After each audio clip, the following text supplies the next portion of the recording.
किसान भाइयों, तब्दीलियाँ आ गई हैं और मौसम में बहुत तब्दीलियाँ आ गई हैं, और वो फ़ैसले जो किसान पहले करता था अब वो मौसम के मुताबिक वो फ़ैसले करता है। जी, इस सवाल का जवाब देने के लिए आज आपके साथ मेज़बान चौधरी अख्तर फ़ारूक के साथ मेहमान जावेद आमिद साहब हैं।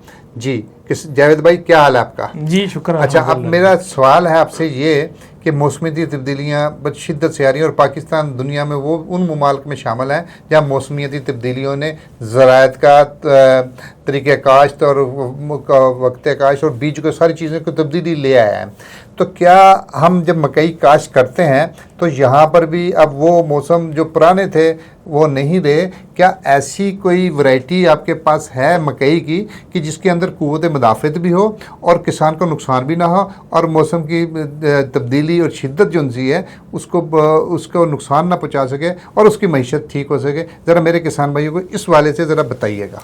जी अख्तर भाई, ऐसी वैरायटी मौजूद है और अल्हम्दुलिल्लाह ये हमारे सरगोदा में, पाकिस्तान के सरगोदा में जो चारे का रिसर्च इंस्टीट्यूट है, उस इंस्टीट्यूट ने इस वैरायटी को ईजाद किया था जिसका नाम पाक अफगोई है। लेकिन बाज़ार में आपको पाक अफगोई का जो बीज है वो असली हालत में बहुत कम दस्तयाब है। याद रहे दोस्तों, किसान भाइयों, पाक अफगोई चारे की ऐसी वैरायटी है जिसमें छल्ली के दाने सफ़ेद रंग के होते हैं और इसमें जो चारे का कद है वो बहुत ज़्यादा हाई होता है, यानी तकरीबन 8 फुट से 9 फुट कद जो है वो ये मकई करती है। लेकिन ये भी इससे भी ज़्यादा बढ़ के इसकी खूबी ये है कि ये गर्मी बर्दाश्त करती है। ये जनूबी पंजाब की और सिंध की गर्मी बर्दाश्त करती है जहाँ पर टेम्परेचर 50 दर्जा सेंटीग्रेड तक चल जाता है, वहाँ पर भी ये लश ग्रीन रहती है। इसका पत्ता चौड़ा रहता है और इसकी सफ़ेद छल्ली तैयार होती है। सफ़ेद छल्ली समेत इसको काट के आप जब जानवरों को डालते हैं तो ये गर्मियों में जानवरों के लिए एक बेहतरीन चारे के तौर पे दस्तयाब होती है। तो दोस्तों, पाक अफगोई का जो असल बीज है वो आपको हम ही से ही मिलेगा, हमारे स्टॉक में ये दस्तयाब है, जबकि ये पूरे पाकिस्तान में ज़्यादातर कंपनीज जो हैं ये इसके जो दूसरे मुतबादल बीज हैं जैसे गौहर है या एक दो और बीज हैं, उसके जो बीज हैं वो बिल्कुल वो भी वाइट सफ़ेद मकई होने की बायस जो किसान भाई हैं वो इसको पहचान नहीं पाते और असल पाक अफगोई का बीज जो है वो नहीं आपको दस्तयाब होता। तो इस प्रोग्राम के तवस्सुत से आप तक ये बात पहुंचाई जा रही है कि हमारे पास से असल पाक अफगोई सफ़ेद मकई का जो बीज है वो आपको दस्तयाब होगा।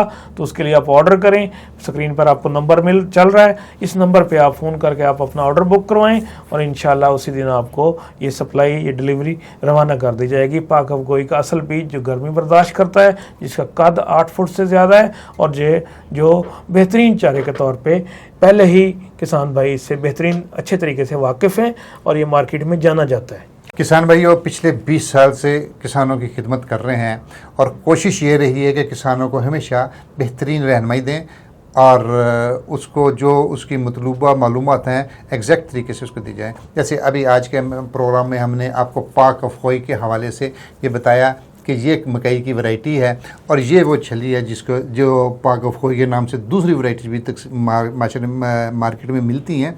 हमारी कोशिश है कि आपको वो चीज़ दें कि जो आपके लिए फ़ायदेमंद हो, आपका के साथ एक एतमाद का रिश्ता है वो बरकरार रहे और वो मजबूत भी हो। तो इसलिए आपने जब भी कोई खालिस चीज़ और बेहतरीन चीज़ लेनी है अब हमसे रब्ता कीजिए। मार्केट नीचे हमारा नंबर चल रहा है। इंशाअल्लाह अज़ीज़, अगर ये भी ना हो आपको फिर कोई बेहतरीन से बेहतरीन रहनुमाई भी देंगे, लेकिन खिदमत आपकी है और आपकी ही खिदमत के लिए हमारा तमाम कारनामे तमाम कार्रवाइयाँ, तमाम वीडियोज़ हैं। तो आपको ये चीज़ें, आपको ये अच्छी लगी, आपने अगर कहते हैं पाक अफगोई का बीज लेना है और खालिस लेना है तो कमेंट में ज़रूर लिखिएगा और उसके बाद इसको वीडियो को लाइक भी कीजिएगा और शेयर भी कीजिएगा ताकि हर रोज़ नई आने वाली वीडियो आपको बराह रास्त मिल सके। जब तक के लिए अपने मेज़बान चौधरी अख्तर फ़ारूक को इजाज़त दीजिए। किसान जिंदाबाद, पाकिस्तान पाइंदाबाद।